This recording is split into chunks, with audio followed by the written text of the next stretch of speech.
Welcome students in our new class. So last time हम discuss कर रहे थे chapter light reflection and refraction. Light reflection and refraction.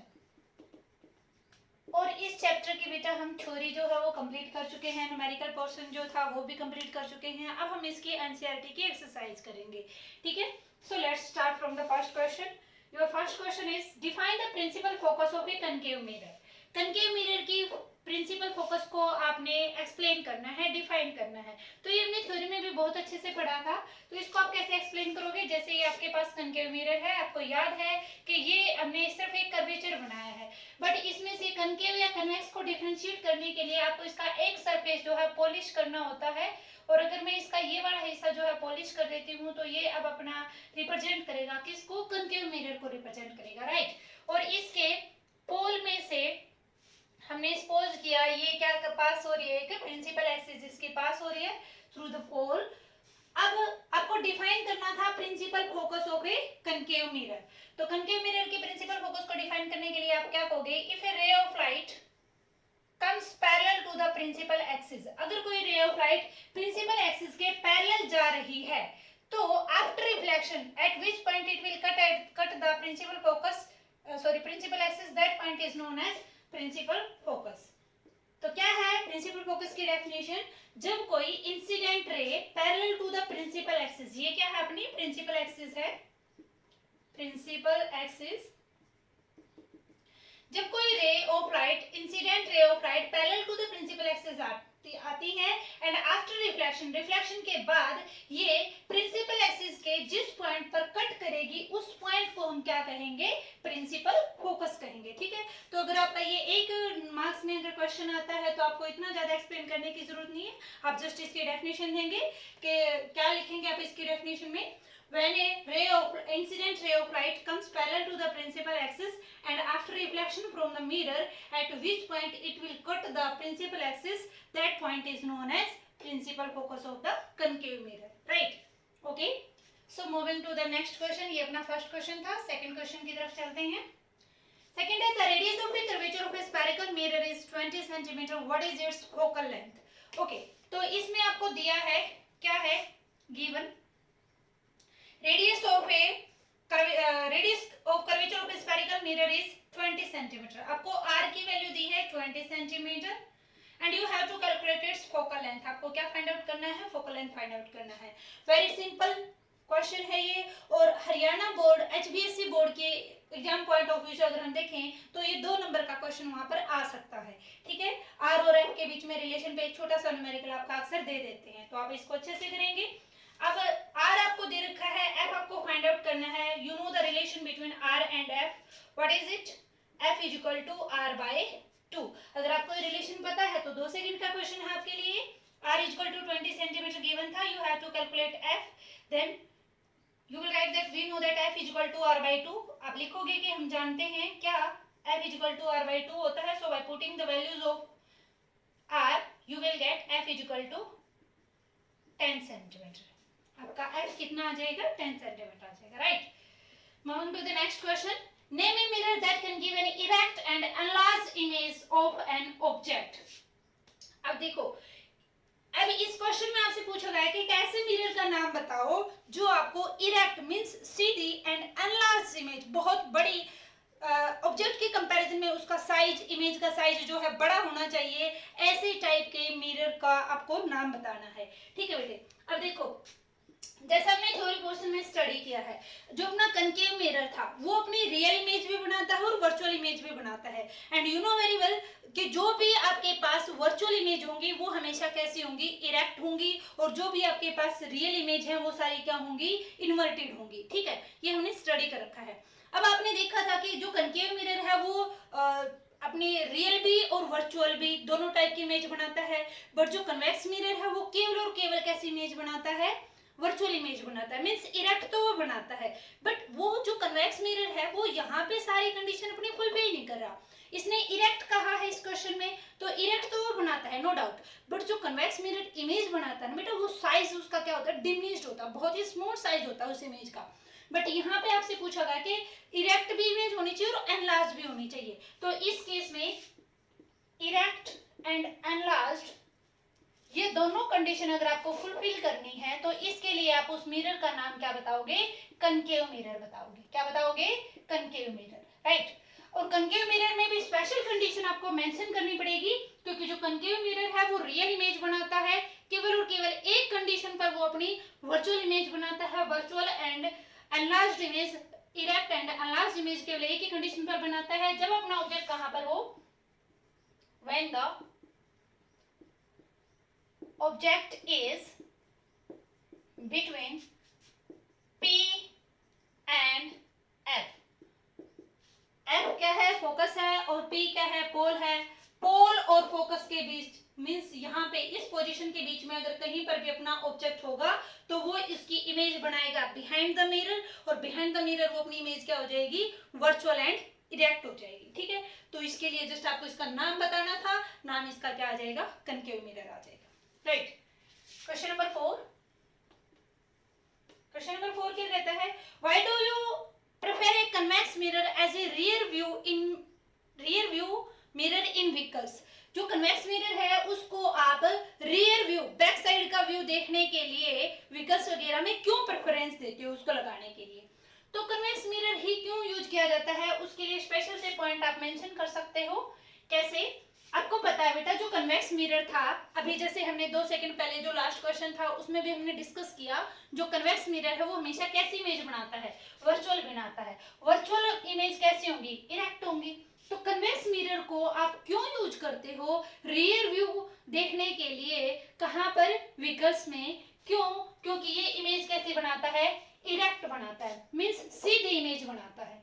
ठीक है, और दूसरी कैसी बनाता है, दूसरा उनका जो साइज होता है वो क्या होता है, डिमिनिश्ड होता है। डिमिनिश्ड मींस यहाँ पर जो हम लेके चलेंगे स्मॉल इन साइज होता है, as compared to the object उसका साइज कैसा होता है, स्मॉल होता है। अब जैसे देखो आप क्या कर रहे हो, कार ड्राइव करके जा रहे हो, ठीक है, और बैक साइड से आपका क्या आ रहा है, ट्रक आ रहा है। तो अगर आपने बैक व्यू देखने के लिए, रियर व्यू देखने के लिए अगर आपने कन्वेक्स मिरर को यूज किया है तो वो इतने बड़े ट्रक को उस छोटे से मिरर के अंदर इतनी सी पिक्चर बना के दिखा देगा। ठीक है, लेकिन अगर आपने वहां पर क्या यूज कर लिया, कनकेव मिरर। कनकेव मिरर तो कैसी इमेज बनाएगा, पहली बात तो अगर रियल बनाएगा तो उल्टी बनाएगा, उसमें आप अच्छे से वैसे ही ध्यान नहीं दे पाओगे, क्या कुछ आइडिया नहीं लग पाएगा। और अगर आप पोल और मिरर के बीच में अगर कहीं पर पोल और फोकस के बीच में अगर ऑब्जेक्ट की सिचुएशन है तो वो बहुत ही ज्यादा मैग्नीफाई करके दिखाएगा उसको, तो उस पूरे ऑब्जेक्ट की जो इमेज है वो अपने मिरर के अंदर आ नहीं पाएगी। ठीक है, और अगर आप वहां पर प्लेन मिरर लगाते हो रियर व्यू देखने के लिए, तो प्लेन मिरर तो जितना ऑब्जेक्ट का साइज है अप्रोक्सीमेटली उतनी ही हाइट की आपकी क्या बना के देगा, इमेज बना के देगा। तो उतना बड़ा मिरर लगा के चलो गाड़ी के साथ में, that's not possible. That's why we use convex mirror. हम क्या कौन सा मिरर यूज करते हैं, कन्वेक्स मिरर यूज करते हैं, कहां पर, रियर व्यू देखने के लिए। ठीक है, तो एक आप प्रॉफिट बताओगे इसका क्या, कि इरेक्ट इमेज बनाता है। दूसरा प्रॉफिट क्या बताओगे, स्मॉल इन साइज, ऑब्जेक्ट का जो साइज, सॉरी इमेज का जो साइज होता है, इमेज का जो साइज होता है वो क्या होता है, स्मॉल होता है। ठीक है, और एक और इसका पॉइंट बता सकते हो क्या, कि ये छोटे छोटे इमेज दिखाने की वजह से ये पीछे का वाइड एरिया जो है कवर करता है, बहुत ज्यादा एरिया ये छोटे से मिरर के अंदर कवर करके आपको दिखा सकता है, जिसको आपको ड्राइविंग करने में क्या रहेगी, आसानी रहेगी। ठीक है, cover, it cover wide area, बहुत ज्यादा एरिया ये क्या करता है, कवर कर लेता है। ठीक है, तो ये पॉइंट आप इसके मेंशन कर सकते हो। और जैसे इस क्वेश्चन में मैंने एक्सप्लेन किया है कि प्लेन मिरर क्या करता है, कनकेव मिरर क्या करता है, आपको पेपर में ये चीजें मेंशन नहीं करनी, मैंने तो जस्ट आपको ये समझ आए कि वी प्रेफर कन्वेक्स मिरर, हम कन्वेक्स मिरर को ही क्यों प्रेफर करते हैं, प्लेन मिरर और कनकेव मिरर को क्यों नहीं यूज कर सकते, मैंने तो उनमें डिफरेंस क्रिएट किया है। बट क्वेश्चन में आपको सिर्फ आपका एग्जाम में अगर क्वेश्चन आता है तो मैक्सिमम ये 1 और 2 मार्क्स का क्वेश्चन आएगा, आप जस्ट इसकी ही प्रेफरेंस के लिए इसके जो इंपॉर्टेंट पॉइंट है वही बता दोगे कि ये कैसी इमेज बनाता है और हम इसको प्रेफरेंस क्यों देते हैं। ठीक है, नेक्स्ट क्वेश्चन है question number 5। The next question is find the focal length of a convex mirror whose radius of curvature is 32 centimeter. आपके पास कौन सा मिरर है, आपके पास कन्वेक्स मिरर है, कन्वेक्स मिरर को हम कैसे रिप्रेजेंट करते हैं? इस तरह से रिप्रेजेंट करते हैं, ठीक है। अब इसका रिफ्लेक्टिंग सरफेस कौन सा है? ये वाला है, मीन्स हम इसको इस तरह से बना लेते हैं, चाहे सॉरी दिस वन, ये अपना क्या हो जाएगा? पोल ऑफ द मिरर हो जाएगा और ये प्रिंसिपल एक्सिस पास हो जाएगी। हम जनरली इसको ये वाला प्रेफरेंस क्यों देते हैं? क्योंकि हमने इसके साइन कन्वेंशन में स्टडी किया था कि always object should be placed toward the left side of the mirror, mirror के हम लेफ्ट साइड में ऑब्जेक्ट को प्लेस करते हैं, तो इसका ये वाला व्यू हम जनरली लेके चलते हैं। अब इसमें क्या पूछा था? इसने पूछा कि find the focal length of a convex mirror whose radius of curvature is 32 centimetre. Simple सा क्वेश्चन है, रेडियस ऑफ कर्वेचर दे दी कितनी? 32 सेंटीमीटर। आपको फाइंड आउट करनी है क्या? फोकल लेंथ फाइंड आउट करनी है। फोकल लेंथ क्या होती है? F इक्वल टू क्या होता है? R/2। R कितना है? 32। R कितना है? 32। 32/2 मीन्स 16 सेंटीमीटर। कर लेंगे, ओके। नेक्स्ट है question number 6। A concave mirror produces 3 times magnified real image of an object placed at 10 cm in front of it. Where is the image located? Next question लेके चलते हैं।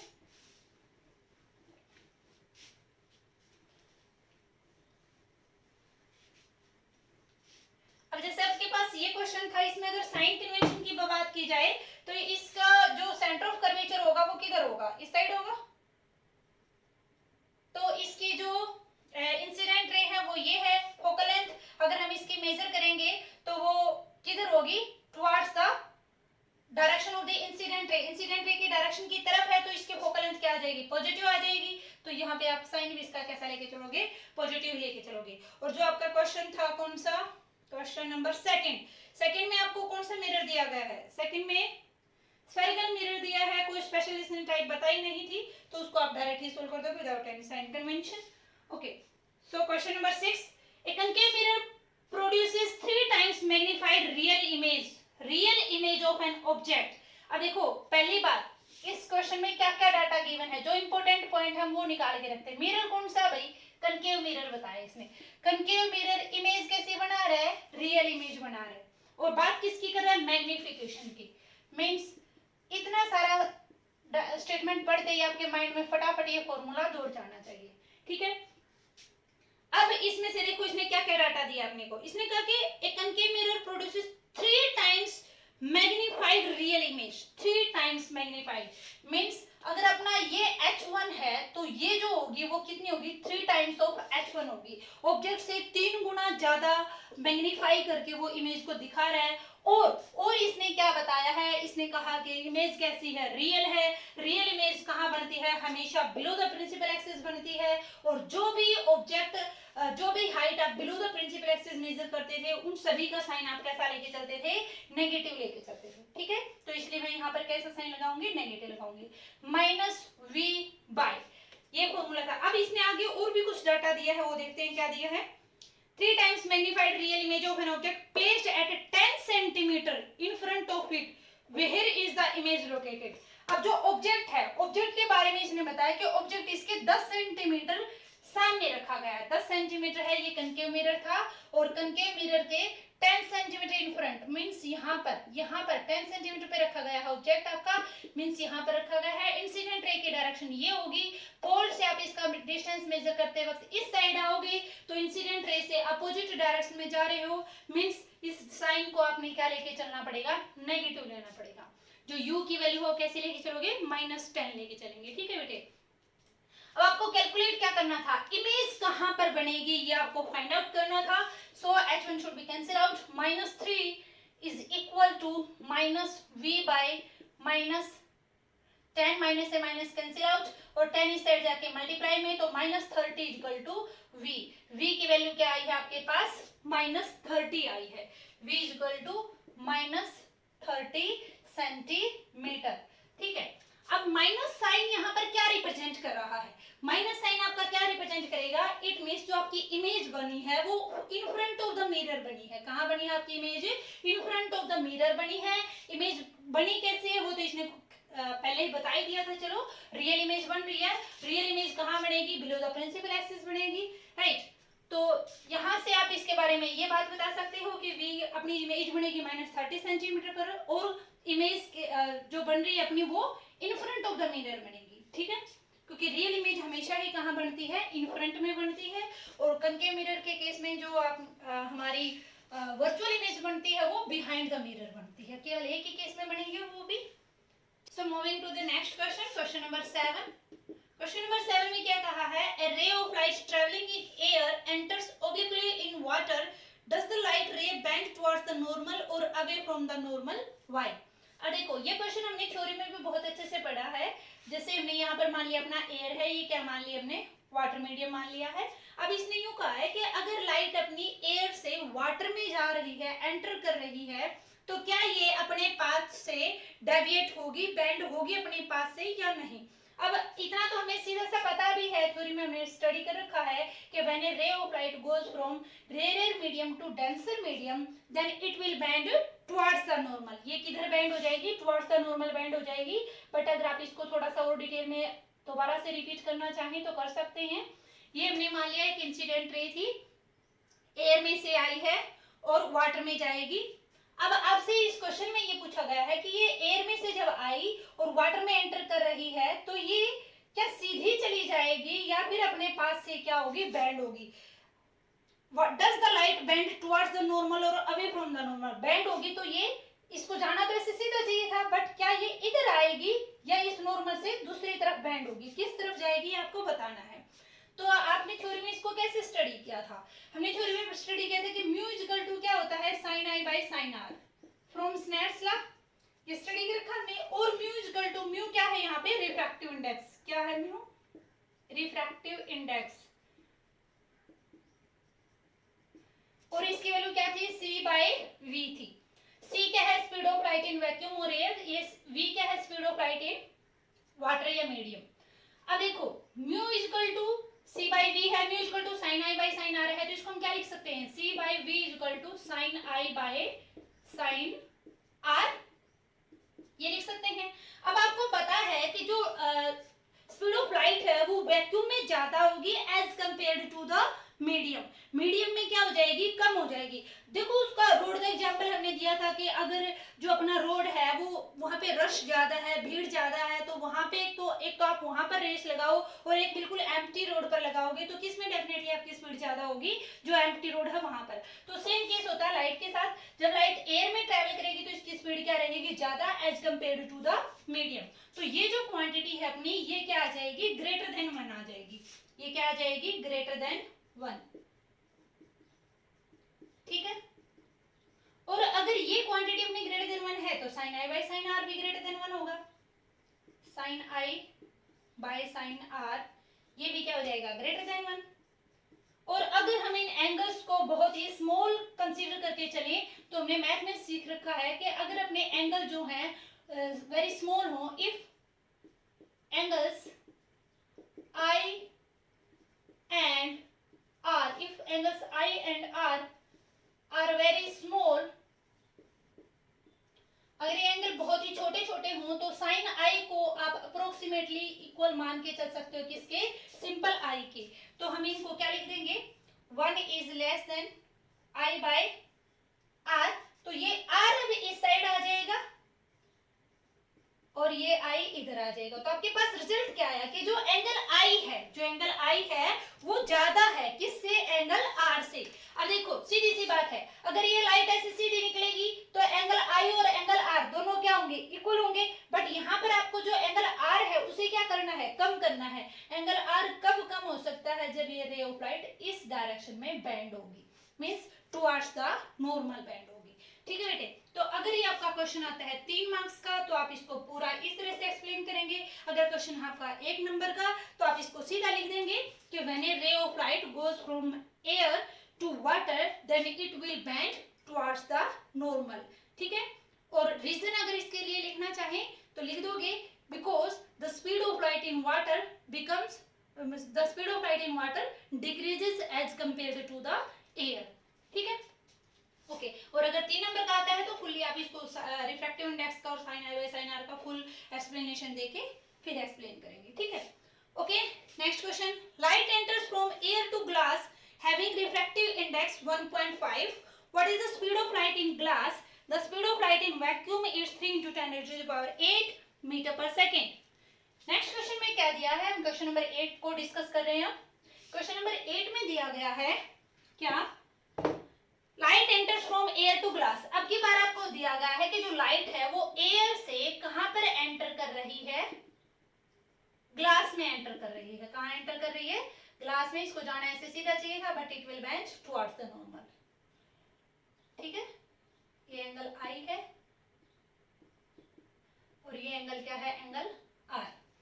अब इस question में इसने कहा था light enters from air to glass having refractive index 1.5।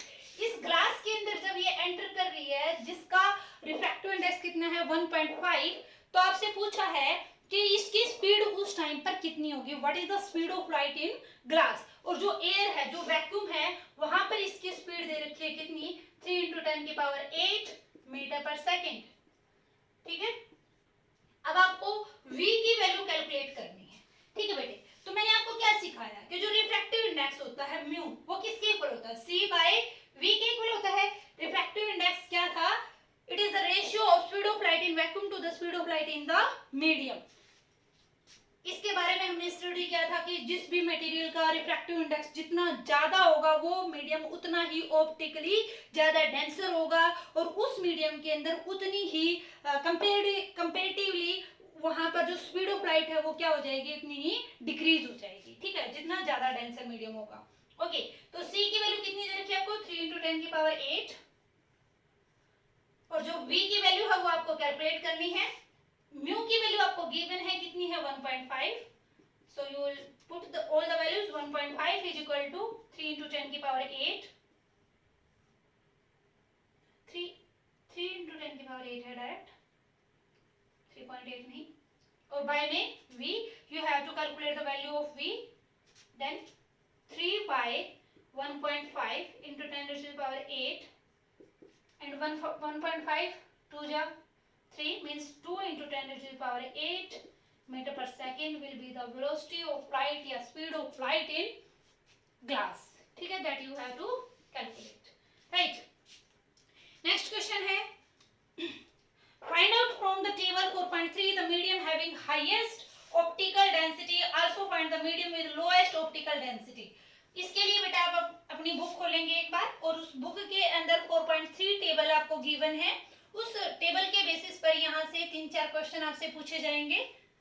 तो एक बार हम उस टेबल को ही बोर्ड पर भी ड्रॉ कर देंगे ताकि उससे रिगार्डिंग ये आगे आने वाले 3-4 क्वेश्चन अपने इजीली सोल्व हो जाएं।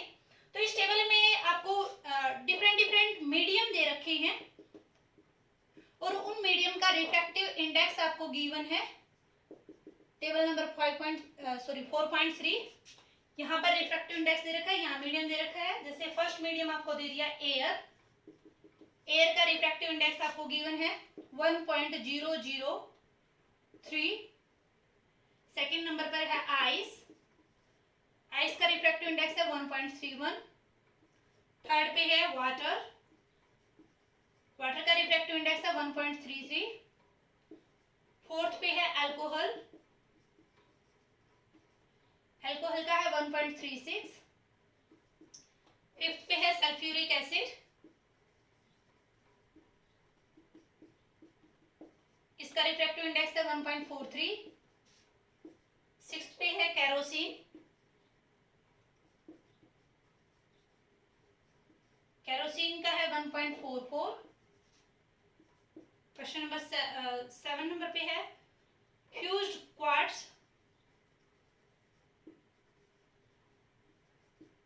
और इसका रिफ्रैक्टिव इंडेक्स है 1.46। 8 पे है टर्पेंटाइन ऑयल, टर्पेंटाइन ऑयल, और इसका है 1.47। 9 नंबर पे है बेंजीन, और इसका गिवन है 1.50। 10 पे है क्राउन ग्लास, और इसका गिवन है आपको 1.52। 11th पे है कनाडा ब्लाज्म,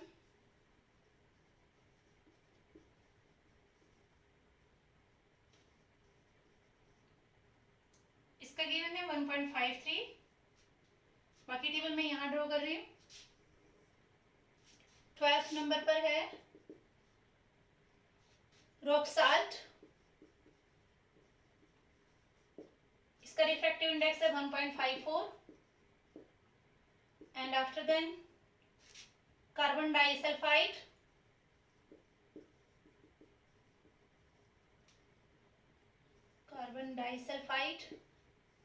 और इसका गिवन है 1.63।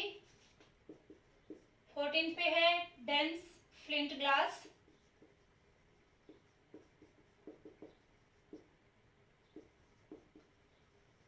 इसका गिवन है 1.65,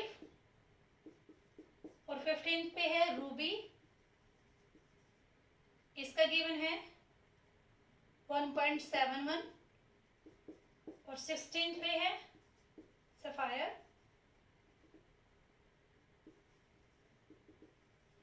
इसका गिवन है 1.77, and 17 is diamond and it's refractive index is 2.4।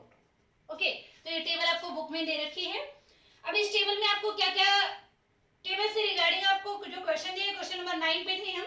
Find out from the table 4.3 the medium having highest optical density, also find the medium with lowest optical density. अब इस table को आप ध्यान से देखो, तो जब इस टेबल को आप ऑब्जर्व कर रहे हो बेटा, तो आपको क्या दिखेगा? मैंने आपको पहले क्या बताया था? मैंने आपको बताया था कि जो रिफ्रैक्टिव इंडेक्स जिस मीडियम का सबसे ज्यादा होगा, वो मीडियम सबसे ज्यादा क्या कहलाएगा? ऑप्टिकली डेंस मीडियम कहलाएगा। तो इस पूरी टेबल को जब हम देख रहे हैं, तो यहाँ पर सबसे ज्यादा जो रिफ्रैक्टिव इंडेक्स आपको दिख रहा है, वो कितना दिख रहा है? 2.42, और वो किसका है? डायमंड का है। ठीक है, और जो सबसे कम दिख रहा है वो किसका है? एयर का है, और वो है कितना? 1.003 है। ठीक है, तो अब 9th क्वेश्चन में आपसे पूछा था कि इस टेबल में से सबसे ज्यादा ऑप्टिकली डेंस मीडियम कौन सा है, तो आप बताओगे डायमंड है। और आपसे पूछा गया था लोएस्ट डेंसिटी वाला मीडियम कौन सा है, तो आप बताओगे एयर है। ठीक है, अब लोएस्ट डेंसिटी या हाईएस्ट डेंसिटी का मतलब क्या हुआ? मींस ये मीडियम बहुत ज्यादा डेंसर है, और बाकी के कंपैरिजन में सबसे ज्यादा जो डिक्रीज करेगा स्पीड ऑफ लाइट को, वो कौन करेगा? डायमंड करेगा। ठीक है, तो ये क्वेश्चन नंबर 9 था आपका। क्वेश्चन नंबर 10 में आपसे पूछा है you are given kerosene, turpentine and water, in which of this does the light travel fastest, use the information given in the table 4.3। मैंने आपको ये पूरी टेबल बोर्ड पर इसीलिए ड्रॉ की है क्योंकि अब ये जो 2-3 क्वेश्चन है वो इसी पे डायरेक्ट बेस्ड है ये क्वेश्चन। तो जो क्वेश्चन नंबर 10 है उसमें आपसे पूछा गया कि केरोसिन में से और वाटर और तीसरा कौन सा था? टर्पेंटाइन। ये इन तीनों को एनालाइज करके आपने ये बताना है कि इन तीनों में से सबसे ज्यादा हाई स्पीड से, फास्टेस्ट स्पीड से लाइट किस में ट्रैवल करेगी। अभी थोड़ी देर पहले मैंने आपको बताया था कि जो अपनी म्यू अपना रिफ्रैक्टिव इंडेक्स होता है वो क्या होता है? C/V होता है। तो V that is speed of light in medium, speed of light in medium, speed of light in medium, ये किसके इनवर्सली प्रोपोर्शनल है? ये रिफ्रैक्टिव इंडेक्स के इनवर्सली प्रोपोर्शनल है। सबसे कम रिफ्रैक्टिव इंडेक्स वाले मीडियम में सबसे ज्यादा तेज स्पीड से लाइट फास्टेस्ट स्पीड से चलेगी। तो ये जो 3 केस हैं आपके, जो केरोसिन है, वाटर है और टर्पेंटाइन है, इनमें सबसे कम जो रिफ्रैक्टिव इंडेक्स है वो किसका है? वाटर का है। तो वाटर के अंदर सबसे तेज स्पीड से लाइट क्या करेगी? ट्रैवल करेगी कंपेयर्ड टू द 3 मीडियम। ठीक है, moving to the next question. Next question में आपसे पूछा है the refractive index of the diamond is 2.42, what is the meaning of this statement. अब इसमें पूछा गया है आपसे कि जो डायमंड का जो रिफ्रैक्टिव इंडेक्स है वो कितना है? 2.42 है। इस स्टेटमेंट का जो मीनिंग है वो क्या हुआ? तो आपको पता है कि V इक्वल टू क्या होता है? C/V होता है। तो V इक्वल टू क्या आ जाएगा? C/μ आ जाएगा। अब डायमंड का रिफ्रैक्टिव इंडेक्स सबसे ज्यादा होने की वजह से डायमंड के अंदर स्पीड ऑफ लाइट क्या होगी, सबसे कम होगी। तो इस बात का मीनिंग ये हुआ कि डायमंड का जो रिफ्रैक्टिव इंडेक्स है 2.42 है। इस बात का मीनिंग ये हुआ कि डायमंड जो है सबसे ज्यादा ऑप्टिकली डेंस मीडियम है और इसके अंदर लाइट की स्पीड क्या रहेगी, स्लोएस्ट रहेगी compared to all the medium. ठीक है, okay.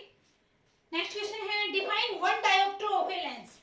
Define one dioptre of a lens, question number 12। आपको पता है P इक्वल टू क्या होता है, 1/f होता है। और मैंने आपको कहा कि छोटी मोटी डेफिनेशन जो भी होती हैं वो आप फॉर्मूले की बेस पे अगर बनाओगे तो ज्यादा बेटर रहेगा। तो P की जो मेजरिंग यूनिट है वो क्या होती है, डायोप्टर। क्या होती है, डायोप्टर। अब वन डायोप्टर आपको बोला है, लेफ्ट साइड में 1d आपको चाहिए, तो वो कब आ सकता है, जब अपनी फोकल लेंथ भी कितनी होनी चाहिए, 1 मीटर होनी चाहिए। तो वन डायोप्टर को आप एक्सप्लेन करोगे तो बताओगे कि one dioptre is the power of that, किसकी बोली इसने, लेंस की बोली है ना। तो one dioptre is the power of that lens of which the focal length is 1 metre. जिसकी फोकल लेंथ 1 मीटर है उस लेंस की पावर को हम क्या कहेंगे, वन डायोप्टर कहेंगे, राइट। नेक्स्ट क्वेश्चन है a convex lens forms a real and inverted image of a needle at a distance of 50 centimetre from it. Where is the needle placed in front of the convex lens?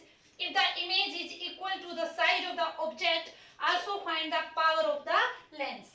ठीक है, तो इस question में क्या दिया गया बेटा आपको, इसमें बताया गया है कि कन्वेक्स लेंस आपके पास और उस कन्वेक्स लेंस के सामने in front of the convex lens if the image is equal to the size of the object।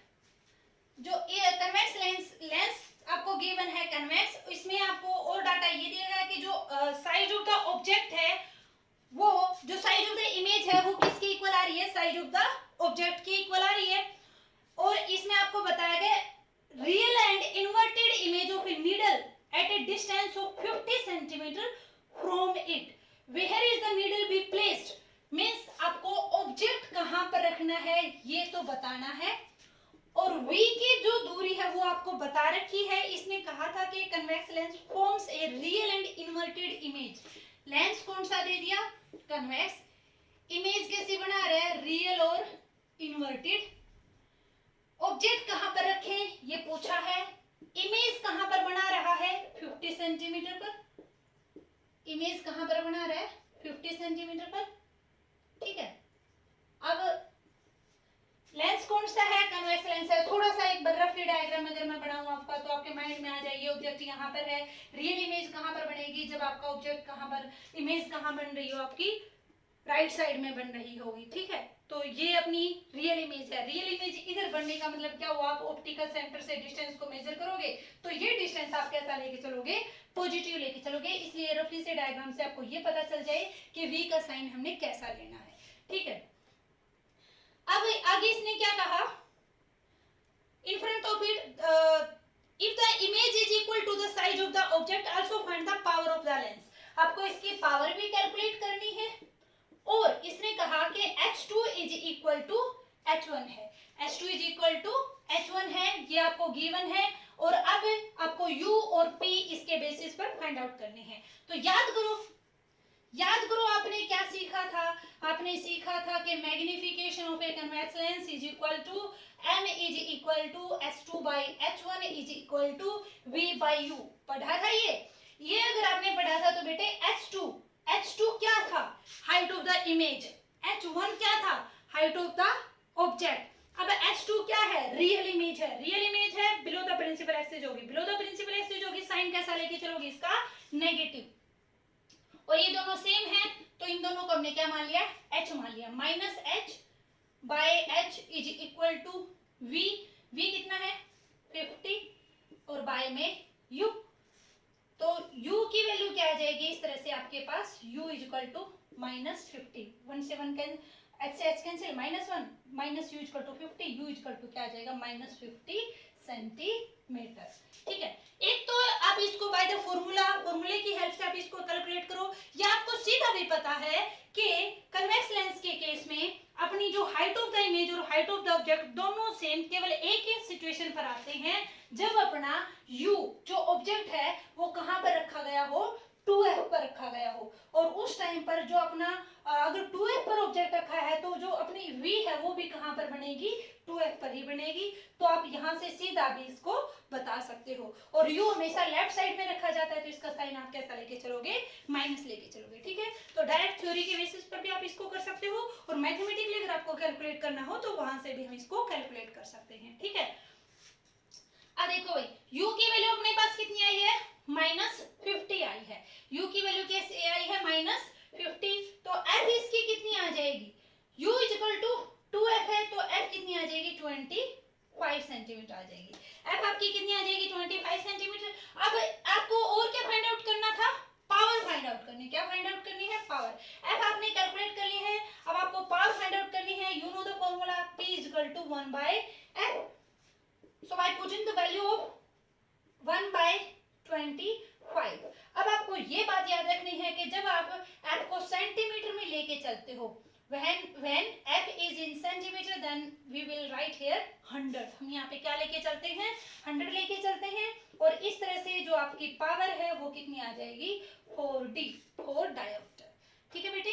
तो ये था आपका किसके बारे में, कन्वेक्स लेंस पे बेस्ड क्वेश्चन, ठीक है। Moving to the next question, find the power of a concave lens of focal length 2 meter। अब देखो इस क्वेश्चन में आपको क्या दिया है, क्वेश्चन नंबर 14, ये था अपना क्वेश्चन नंबर 13। क्वेश्चन नंबर 14 में आपको क्या फाइंड आउट करनी है, पावर फाइंड आउट करनी है। किसकी फाइंड आउट करनी है, कंकेव लेंस की। कंकेव लेंस की पावर आपको फाइंड आउट करनी है। फॉर्मूला तो ये है अपने पास, बट इसने f आपको दिया है, कितना दिया है, 2 मीटर। f दे दिया 2 मीटर।